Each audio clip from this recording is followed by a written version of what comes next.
Welcome, Virgo, to your love reading for the week of March the 9th to the 15th for 2020. So a full moon will be in your sign, and that will be happening on Monday. It will be a super moon, and that will be your first house of yourself. Sometimes it's making changes, taking some time for you. Could be some big changes.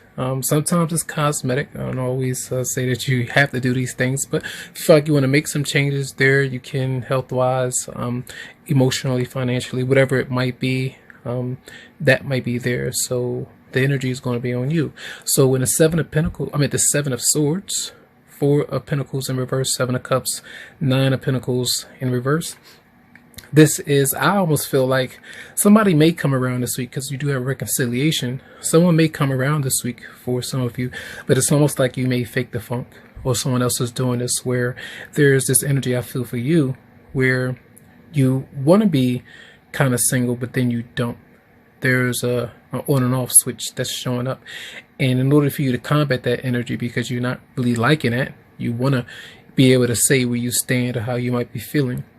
But I feel too much of a distance between you and someone else has you feeling a bit annoyed and wanting to be with that particular person. So there may be some issues financially that you could be holding on to, wouldn't be supported with another person. Could be flipped around as well. But this is an energy of letting go as you embrace your independence and your freedom, with the Seven of Cups being there, being single. Even though you might be feeling emotionally towards someone, you may resist opening up. You may resist revealing all of those aspects because of your own desire to just keep them held under wraps right now and not reveal everything, because you might not want to feel vulnerable. So we do have healing family issues, your love life benefits as you forgive your parents. That may relate to you in some way. Think about what you've been through with your mother, with your father, if that affects your love relationships in some way. On a spiritual note, hearing it right now, you may understand that in some way of how you may have dealt with people in relationships and trying to forgive your family for that. And then, again, someone from your past is returning to your life. So that could be the desire for them to return, or literally that could be happening for some of you maybe this week. But I feel like the dishonesty may be there Monday and Tuesday on how you really might be feeling.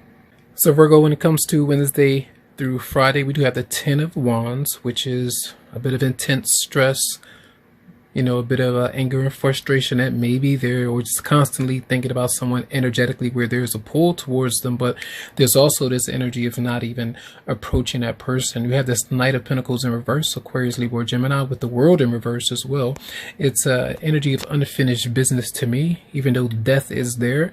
It's like a death cycle is happening of being able to move on from someone who has not been able to be a stable partner, or someone that does find stability with both of you. So a lack of trust, a lack of support when it comes to career, or just doing things with one another. So we have that Scorpio, Aries, Leo, or Sagittarius. I couldn't even think of the other fire, but that is showing up here. I feel it depends on how many people you have been dealing with. It could be three, it could be one, it could be two.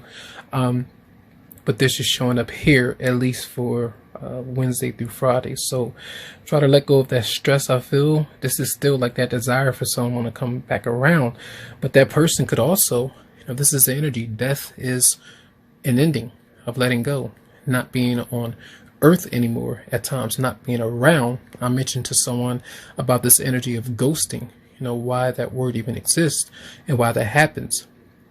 Sometimes people come into your life for a reason and they leave as an apparition, a figment of your imagination, but you experienced them at that time as you needed to. But if you keep calling that person back into your life, the universe has a way of allowing them to manifest again, but it doesn't really mean it's them, but that's a whole different story, different topic. But here, this can be a big transition from trying to let go of someone, or even a pattern that you may have had for some of you of recklessly entertaining people physically in a sexual relationship in someone else.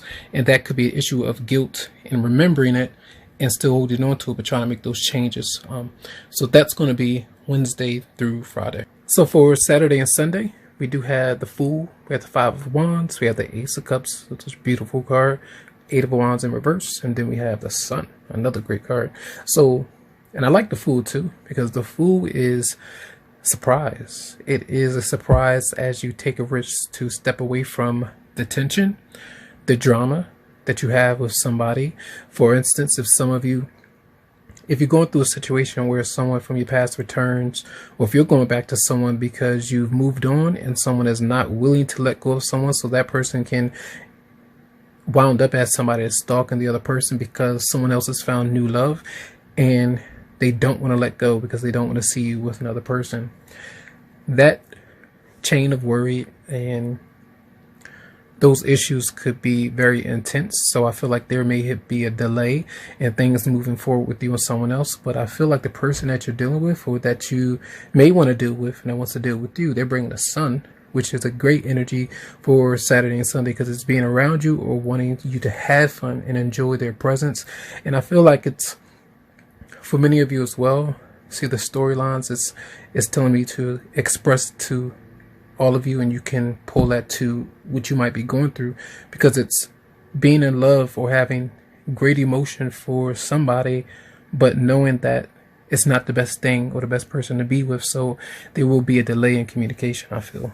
Emotionally feeling drawn, but knowing you have to step away. The fun may be there, the opportunity to have it may be there, but I feel like texting them or calling them might be an issue with communication. And Mercury isn't going to be moving direct this week too. So things should start to pick up. But if a relationship is not really moving forward right, that's why the communication is not really working, because it's trying to get you to stay away from a reconciliation in a way of building that relationship again. Building a relationship with somebody in a platonic level or just a friendship level is different from something romantic and physically altering the connection to grow. So that's what I feel. Just be open to that throughout the weekend, and I wish you the very best. You can always go to the description of the video to email me for a private or personal reading. So have a good one.